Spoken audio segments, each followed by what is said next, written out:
Assalamualaikum warahmatullahi wabarakatuh. Perkenalkan, nama saya Novrianisa Indras, NIM 18042170. Di sini saya akan menjelaskan tentang kebijakan dan strategis manajemen kebencanaan di Indonesia. Baiklah, sebelum memulai, di sini saya akan menjelaskan tentang definisi dan jenis bencana. Menurut Undang-Undang Nomor 24 Tahun 2007 tentang penanggulangan bencana, yang menyebutkan bencana adalah peristiwa atau rangkaian peristiwa yang mengancam atau mengganggu kehidupan dan penghidupan masyarakat yang disebabkan baik oleh faktor alam ataupun faktor non-alam maupun faktor manusia, sehingga mengakibatkan timbulnya korban jiwa manusia, kerusakan lingkungan, kerugian harta benda, dan dampak psikologis. Definisi tersebut menyebutkan bahwa bencana disebabkan oleh faktor alam, non-alam, dan manusia. Oleh karena itu, Undang-Undang Nomor 24 Tahun 2007 tersebut juga mendefinisikan mengenai bencana alam, bencana non-alam, dan bencana sosial. Bencana alam adalah bencana yang diakibatkan oleh peristiwa atau serangkaian peristiwa yang disebabkan oleh alam, antara lain berupa gempa bumi, tsunami, gunung meletus, banjir, kekeringan, angin topan, dan tanah longsor. Bencana non-alam adalah bencana yang diakibatkan oleh peristiwa atau rangkaian peristiwa non-alam yang antara lain berupa gagal teknologi, gagal modernisasi, epidemi, dan wabah penyakit. Bencana sosial adalah bencana yang diakibatkan oleh peristiwa atau serangkaian peristiwa yang diakibatkan oleh manusia yang meliputi konflik sosial antara kelompok atau komunitas masyarakat dan teror. Selanjutnya yaitu kerentanan Indonesia terhadap risiko bencana. Yang pertama itu kenaikan muka air laut, berpotensi menyebabkan banjir dan hilangnya pulau-pulau kecil.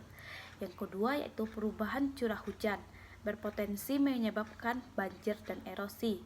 Yang ketiga yaitu pemanasan suhu air laut, berpotensi pada peningkatan kejadian gelombang laut yang abnormal dan penurunan potensi ikan tangkap. Yang terakhir yaitu kenaikan temperatur, berpotensi menyebabkan kebakaran hutan, kekeringan, dan hilangnya keragaman hayati. Tujuan penanggulangan bencana. Yang pertama yaitu memberikan perlindungan kepada masyarakat dari ancaman. Yang kedua, menyelaraskan peraturan perundang-undangan yang sudah ada. Yang ketiga, menjamin terselenggaranya penanggulangan bencana secara terencana, terpadu, terkoordinasi, dan menyeluruh. Yang keempat itu menghargai budaya lokal. Yang kelima, membangun partisipasi dan kemitraan publik serta swasta. Yang keenam, mendorong semangat gotong royong, kesetiakawanan, dan kedermawaan. Yang ketujuh, menciptakan perdamaian dalam kehidupan masyarakat berbangsa dan bernegara. Selanjutnya yaitu upaya dalam PRB Sendai Framework for Disaster Reduction tahun 2005 sampai 2030. Yang pertama itu meningkatnya ketersediaan informasi, kerjasama internasional, strategis PRB nasional dan lokal, dan mengurangi jumlah penduduk terdampak bencana, kerusakan infrastruktur, kematian akibat bencana, dan jumlah kerugian akibat bencana. Selanjutnya itu strategi manajemen kebencanaan. Strategi yang ditempuh untuk mewujudkan bangsa yang tangguh bencana pertama-tamanya adalah penguatan kerangka regulasi penanggulangan bencana melalui penyusunan peraturan, prosedur-prosedur tetap, dan rencana-rencana penanggulangan bencana dari tingkat pusat sampai daerah. Melalui langkah-langkah ini diharapkan upaya penanggulangan bencana akan memperoleh arah yang jelas dan dapat dilaksanakan dengan efektif dan efisien.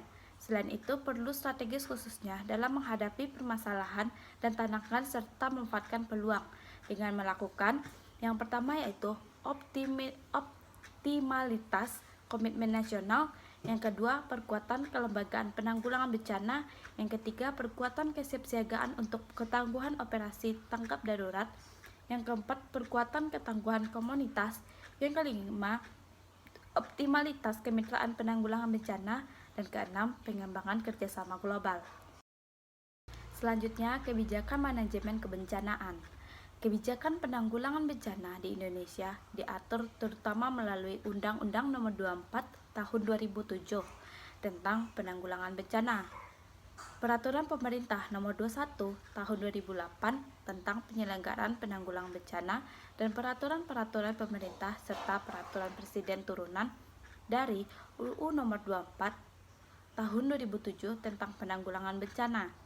Dengan demikian, arah kebijakan nasional yang akan diwujudkan melalui Renasdem PB 2015-2019 adalah meningkatkan efektivitas penanggulangan bencana di Indonesia dengan penguatan tata kelola penanggulangan bencana dan peningkatan ketangguhan dalam menghadapi bencana.